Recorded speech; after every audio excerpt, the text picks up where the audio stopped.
Hey everybody, it's Travis with Blue Nail again. I'm out here in Bedford. You can see behind me, I'm putting on this beautiful Atlas Pinnacle Pristine Architectural shingle. Something I wanted to point out on this one was the starter strips.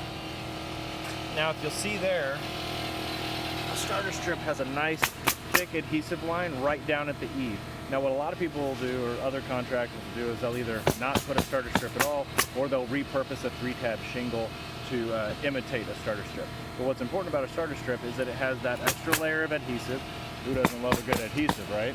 And it's close to the eave, so as the wind picks up, that most vulnerable row of shingles right down there at the edge of your roof, that gets held down by that adhesive, held down nice and flat, and it keeps those initial shingles, that initial row of shingles, from flipping up in a high wind. And it protects your decking, protects your roof, keeps everything intact. So that's something to always make sure that when you're using a reputable contractor like Blue Nail, that they don't cut corners in those little ways, because those are small things that can turn into big problems. So that's something to look out for. All right, check back in later for the next video.